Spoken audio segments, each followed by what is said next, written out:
అంటే కేంద్రం ఇస్తున్న సంకేతం ఇదేనా? ఒక పక్క పొత్తులకు రెడీ అవుతున్నారు, ఈయన వెళ్తున్నారు, మాట్లాడుతున్నారు. పవన్ కళ్యాణ్ గారు ఏమో నేను బీజేపీ గురించి తగ్గించేసుకున్నాను సీట్లని ప్రకటన కూడా చేసేసారు. ఏంటి దానికి దీనికి అసలు పొంతనే కనిపించట్లేదు మరి? ఇప్పుడు మన పెళ్ళికి వచ్చిన పంతులు గారు ఏదైనా మాట్లాడితే ఒక అర్థం ఉంటుంది. పక్క పెళ్ళికి వెళ్ళిన పంతులు గారు ఈ పెళ్లి గురించి మాట్లాడితే ఎట్టుంటుందో పవన్ కళ్యాణ్ మాటలు ఉన్నాయి. కానీ పెళ్లి చేస్తున్న పంతులు గారు ఇక్కడ చేయట్లేదు. ఇక్కడ ఆయన ఎవడో పెట్టుకోలేదు అక్కడ. ఇప్పుడు తెలుగుదేశం పార్టీ అధినేత చంద్రబాబు ఆయన పక్కనే కూర్చుని బీజేపీ వస్తే ఆలోచిస్తామని చెప్పాడు.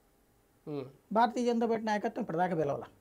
మీరు చూడండి ఎప్పుడు పిలిచారు అసలు పవన్ కళ్యాణ్ వాళ్ళు? పవన్ కళ్యాణ్ పిలవలేదు. మరి ఇంకేంటి? ఎన్డీఏ సమావేశానికి పిలిచారు అప్పుడు. అవును. అప్పుడు ఏమైనా తెలుగుదేశాన్ని పిలిచారా? లేదు. లేదు కదా. ఎందుకు పిలుస్తారా? ఎన్డీఏలో లేరుగా. చంద్రబాబుని పిలిచారు మొన్న. అప్పుడు ఈయన పిలవలేదు. మరి ఎన్డీఏలో ఉన్నాడుగా, పిలవలేదుగా. అవును.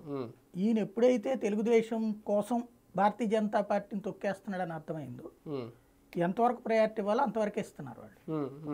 వాస్తవంగా ఇప్పుడు ఆంధ్రప్రదేశ్లో సిచ్యుయేషన్ ఏంటంటే నాకు కనబడుతున్నంత వరకు కొందరు ప్రముఖులు చేరడానికి సిద్ధపడుతున్నారు. ఇప్పుడు కాపు రామచంద్రారెడ్డి నిన్న అది ఆయన మొన్నటి వరకు కాంగ్రెస్ అన్నారు, వెళ్ళలేదు కదా.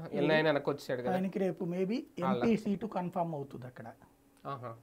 అనంతపురం నుంచి ఎంపీ కంటెస్ట్ చేయొచ్చు. వాళ్ళ ఆవిడని తన నియోజకవర్గం నుంచి ఎమ్మెల్యే కంటెస్ట్ చేయించే అవకాశం ఉంది. అట్లాంటి వాళ్ళు నాకు